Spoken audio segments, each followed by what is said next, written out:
Hey everyone, and welcome back to the Brain Zap channel. It's so awesome to have you here. You've already taught your dog sit, stay and shake, but what if I told you your dog is capable of way more?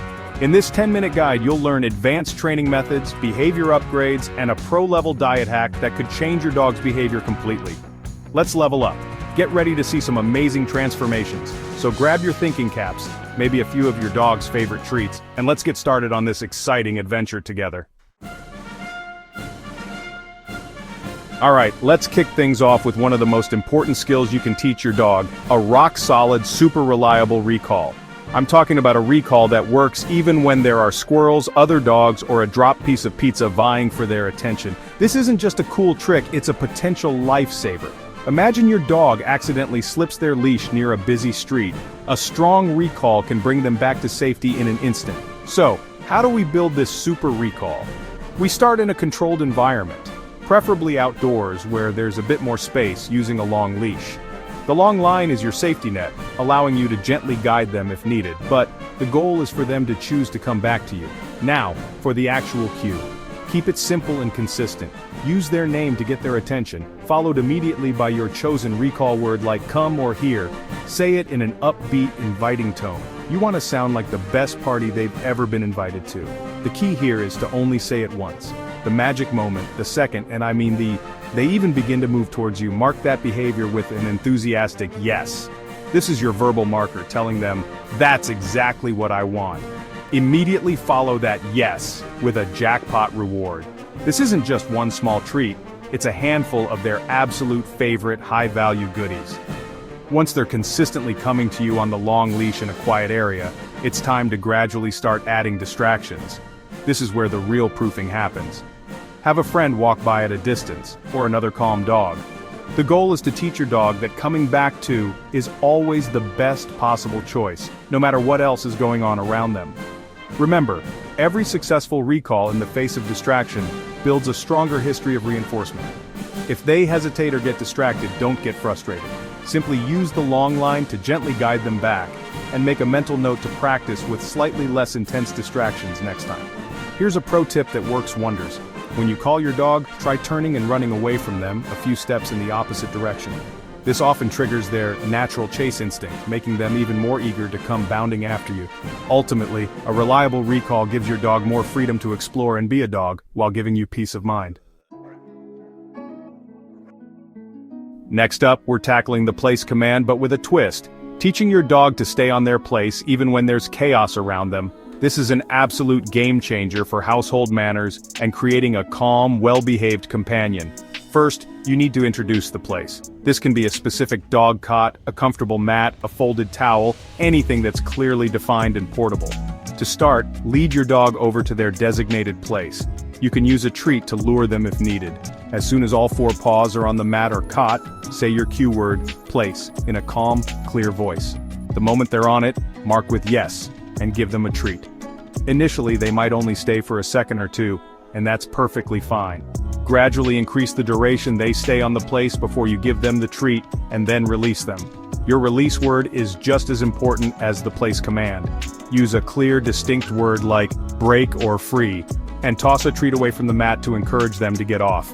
Now for the chaos part, this is where we level up.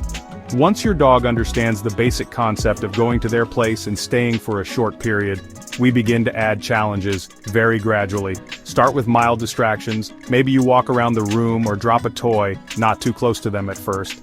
If they stay on their place, reward them. If they break, calmly lead them back without any fuss and try again with a slightly easier distraction. The goal is to incrementally increase the intensity of the distractions. Have someone ring the doorbell. Practice while the kids are playing, at a safe distance initially of course. This command truly builds a well-mannered dog that's a pleasure to live with, no matter what's going on. This is one of the best home behaviors you can build, fostering a peaceful coexistence and a dog that knows how to switch off and relax. Now let's talk about achieving that beautiful, focused, off-leash heel. This is where your dog walks calmly and attentively by your side, without a leash, matching your pace and turns. It's a testament to a strong connection and clear communication. Imagine strolling through a park, your dog perfectly in sync with you, responsive to your slightest movements. We begin in a quiet, familiar area with minimal distractions. Even though the goal is off-leash, we often start with a loose leash to guide them initially, or even no leash if your dog has a good foundation and the area is secure. Start walking, and the moment your dog is in the desired heel position, typically with their shoulder or head near your leg, say your cue, heel, in a positive, encouraging tone. Immediately mark that correct position with yes, and reward them with a high-value treat. Deliver the treat right by your leg, in the position you want them to maintain. The key to a great heel is engagement. We don't want a dog that's just mechanically walking beside us. We want a dog that's to be there, paying attention to us. To build this focus, use sudden turns and changes of pace. Casually make a right turn, a left turn, or an about turn. Speed up for a few steps, then slow down. Stop walking abruptly. Each time your dog adjusts and stays with you, mark and reward. If they forge ahead or lag behind, you can use a verbal cue like, oops, or with me, and then encourage them back into position with a lure, or by patting your leg. As your dog becomes more proficient and reliable in the quiet area, you can start to fade out the frequency of treats. Instead of treating every few steps, begin to treat intermittently. The transition to off-leash healing should be done very gradually, and only in safe and closed areas initially, or with a dog you have extreme confidence in. If your dog is consistently checking in with you, looking up at your face, and staying by your side without a leash, even when you make those turns and pace changes, they're truly locked into you. Perfecting the off-leash heel takes time, patience, and consistency, but the payoff, that incredible feeling of walking in perfect harmony with your dog, is absolutely worth it. Chapter 4. Impulse Control Games, Teaching Patience and Focus. Alright team, let's dive into something super crucial for a well-behaved dog impulse control. One of my favorite impulse control games is the treat on the floor game. Start by placing a low-value treat on the floor and covering it with your hand. Your dog will likely sniff, paw, or try to nudge your hand to get the treat. Just wait patiently. The moment they back off even slightly or look away, say yes, and let them have the treat from under your hand, or give them a different treat from your other hand. Gradually you'll progress to uncovering the treat for a split second. If they lunge, cover it again. If they wait, yes, and they get it. Over time you can leave the treat uncovered on the floor, teaching them they only get to take it when you give a release cue like okay, or yes, take it. This teaches them that good things come to those who wait and look to you for permission. Another classic impulse control exercise is teaching your dog to sit and wait patiently at doorways. Ask your dog to sit a few feet from the door. Reach for the doorknob. If they stand up or move forward, remove your hand and ask for a sit again. Repeat until you can touch the doorknob while they remain seated. Then, progress to turning the knob, then opening the door a tiny crack. If they hold their sit, yes, and reward. If they try to go through, gently close the door and start again.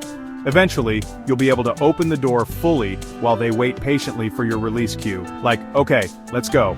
This isn't just about manners, it's about safety, preventing them from dashing into potential danger. These games are all about teaching your dog that self-control leads to rewards. It's about building a thinking dog, one that can make good choices even when excited. You're essentially teaching them the art of patience, and that's a skill that will serve them, and you, well for their entire life. Chapter 5. Diet equals behavior upgrade, fueling good choices. Okay, this chapter might surprise some of you, but it's incredibly important. Your dog's diet can have a massive impact on their behavior, focus, and overall well-being. For dogs that struggle with focus during training or seem overly hyperactive, a diet higher in protein and lower in simple carbohydrates can make a world of difference. Think about species-appropriate nutrition. Good quality raw meat, cooked lean meats, fish like sardines, which are packed with goodness. And eggs can be fantastic sources of protein. If your dog struggles with anxiety or seems generally a bit on edge, certain nutrients can be incredibly supportive. Omega-3 fatty acids found in fish oil, flax seeds, and sardines are known for their anti-inflammatory properties and can support brain health and calmness. Bone broth is not only gut healing, but can also be very soothing. Adding a bit of plain unsweetened pumpkin to their meals is great for digestion, and a happy gut often means a happier dog. There are even calming herbs that can be beneficial for some dogs when used appropriately and ideally with guidance from a holistic vet. Chamomile, for example, is known for its calming properties in humans and can sometimes help dogs too. Valerian root is another, though it can be quite potent. Always do your research and start with very small amounts if you decide to explore herbal support and consult your vet, especially if your dog is on any medication. Now let's talk about what to avoid. Cheap kibbles are often packed with fillers like corn, soy, and wheat, which offer little nutritional value and can be common allergens or contribute to inflammation for some dogs. Artificial food colorings, preservatives, and byproducts are also things we ideally want to steer clear of. When you're choosing a commercial dog food, learn to read the labels. Chapter 6. Weekly Training Routine. Consistency is your superpower. We've covered some amazing advanced training techniques and the importance of diet, but how do you put it all together in a way that fits into your busy life? The answer is a consistent weekly training routine. Even short, focused sessions done regularly are far more effective than one long, overwhelming session once in a blue moon. Consistency truly is your superpower when it comes to dog training. Let's map out what a successful week could look like. The core of your routine should be short, daily training sessions. I'm talking just 10 minutes a day, that's it. During these 10 minutes, you can focus on those key obedience games we've talked about. One day you might work on that advanced recall in the backyard. The next, you could practice the place command while you're making dinner. Another day could be dedicated to perfecting that focused heel during your morning walk. By breaking it down into these manageable 10-minute chunks, training never feels like a chore. It becomes a fun, engaging part of your daily interaction with your dog. These short bursts keep your dog's attention sharp and end before either of you gets tired or frustrated. Remember, we always want to end on a positive note, with your dog succeeding and feeling good about the session. In addition to your daily 10-minute obedience games, try to incorporate exposure training a couple of times a week, say 2 times for about 20 to 30 minutes each. This is where you take your dog to new and varied environments to help them generalize their good behavior. Think about visiting a pet-friendly cafe patio, walking through a park with more distractions, or even just a stroll down a busier street or near a local shop. The goal of exposure training isn't to overwhelm your dog, but to help them learn to remain calm and focused in the presence of different sights, sounds, and smells. During these outings, you can practice your place command on a portable mat, work on loose leash walking, or even do some quick recall practice if the environment is safe and appropriate. It's about building a confident, adaptable dog. Wow, we've covered so much ground today, from nailing that advanced recall and mastering the place command in chaos, to perfecting that off-leash heel, building incredible impulse control, understanding how diet fuels behavior, and structuring it all into a manageable weekly routine. It might seem like a lot, but remember, progress happens one small step, one positive interaction at a time. You have the tools now to truly elevate your relationship with your dog and unlock their amazing potential. The beautiful thing is that it doesn't require hours and hours of grueling work. In just 10 minutes a day, you can transform your dog into a focused, confident, and responsive partner. Want more advanced tips, diet hacks, and real-world behavior training? Hit subscribe and join the Brain Zap Pack.